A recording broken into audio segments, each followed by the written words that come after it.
Oh, and welcome to another Tuesday Tips with Terry. I feel like there should be some music playing or something. There's an idea for a future video.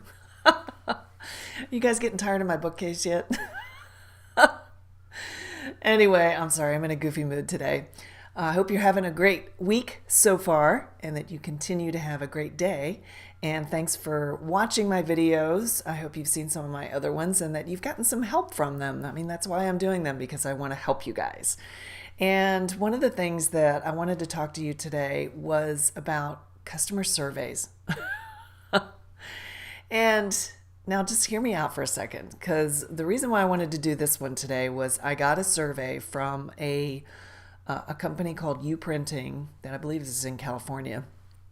And I usually buy a lot of digital printing from them, business cards and flyers and stuff that my clients may need, because most of the time they just want a small quantity. And since most of the work that we do is really digital, but it's nice, to have something physical to hand somebody, whether you're at a conference or whether you're doing a keynote and you want something in the back for people to take as they leave, etc. So anyway, Uprinting sent me a survey. And if you're like me, when you get those emails that say, we hope you had a recent, good experience recently with our customer service rep or whatever, your sales experience, and 99% of the time they're automated, right? So they're paying another company to provide this service for them, and then they get the reports every month or however it's set up. And I think surveys, quantitative surveys, which these are relatively effective if you have the right kind of business. I'm much more into the qualitative way of getting information from customers. I like to get them on the phone, talk to them. And that's actually one of the most powerful ways I can get insights for my clients. But anyway, so I got this survey and I'm like, I like this company. They do good work and they've never had a bad experience with them. And so I went ahead and filled the survey out, and it was very short. It was just 5 questions, about the customer service representative. And this is what I really liked, is it was about the person who helped me. And in some cases, I've gotten these surveys where they've actually had the name of the person. So how they get on the phone, they're like, just to remind you, my name is Brandon, so when you get a survey, blah, blah, blah, right? So you can connect the dots. They try to do everything they can to actually facilitate a good response rate from customers. So anyway, I'm filling out this thing and I was like, yes, 10, everything was great. Love it, love it, love it. Would you refer? Yes. And at the very bottom after the 5th question, it said, would you like to reward your customer service rep with a gift? And the first thing I thought of was, oh, they want me to give money to buy this person a gift for doing their job. But it wasn't that at all. And when I looked at it made me stop and think. And so there were 3 images. One was cup of coffee. The middle one was lunch.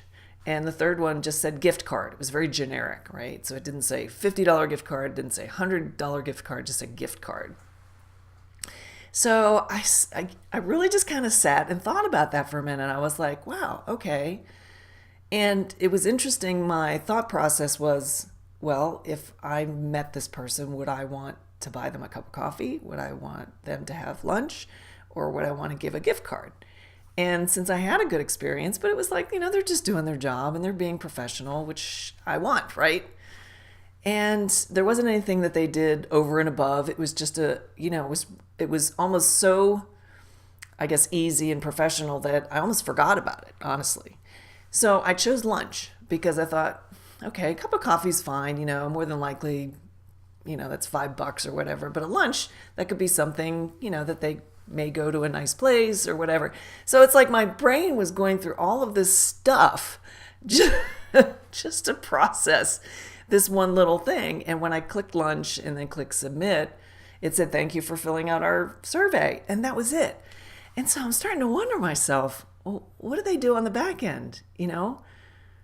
Did they just say, well, 50 people bought you lunches, because you did a great job? Or did they say, you had less lunch options, this month than you did last month, so you got to step up your game on the phone? I have no idea how they process it. But why I wanted to do a video on this was because if you remember, as I was describing it, it made me pause. It was something different. It was a visual image. It was making me go through a mental process of preference, evaluation, correlating that to the experience I had that I barely remembered anyway. But what I liked about it is it made it personal, because when it was about giving a gift or acknowledging that person was something more than just, a survey number from a report, whether they buy them lunch or not, I just really thought that was really an interesting thing to add onto a survey. So the reason why I wanted to tell you that story is there are a lot of ways you can actually capture the responses of your clients or customers through surveys if they're done right.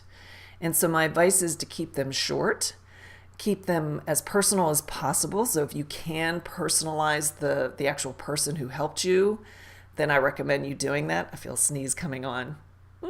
Sorry. Oh, excuse me. You're probably saying, bless you. Thank you. But, making it personal and tying it to the person that actually did the service. I mean, there's a lot of really cool ways you can actually take a rudimentary survey, whether you're using something like SurveyMonkey or you're actually paying a service like this company did to do something that's, at a larger scale. Obviously, they're dealing with hundreds of people, probably an hour. They're a pretty big company. And, just make it all about that customer and connecting them with the person at your business that actually made, gave them that service and made the connection. And because that's all about relationship building. And that's my thing, relationship building, right? Because it helps sales. It helps, you feel good about what you're doing in your business, helps you communicate better. So when you focus on building that relationship, even if it's through a survey like that, whether you do the lunch thing or whatever, that's just one thing you could do. There's a lot of other really unique things you could add to your survey. Ooh, a little thunder. And just think about it. And it's a great way also to continue to stay in touch with a customer. So if you do repeat sales, if you do have multiple touch points with your customers, it's a wonderful way to actually stay top of mind and let them know that you care what they think. So just do them with, thought. Don't make them too long. Don't make them too complicated. If you can put images in them, great. It's more interesting.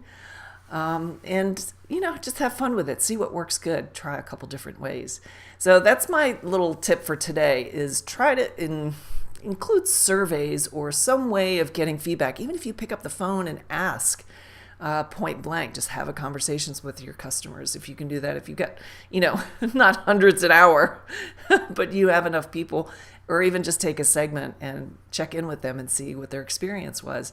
It's a great way to make your business better. It's a great way to build relationship, and it's a great way to just find out where your customers are at so you can constantly be refining your personas and being able to serve them with new and better products moving forward. So that's your tip for today. If you have any questions or want to schedule a free consult with me about your business, just hop on over to better3.com and fill out an application for a free consult, and we will talk soon. Thanks again for watching, and you have a great day. Bye.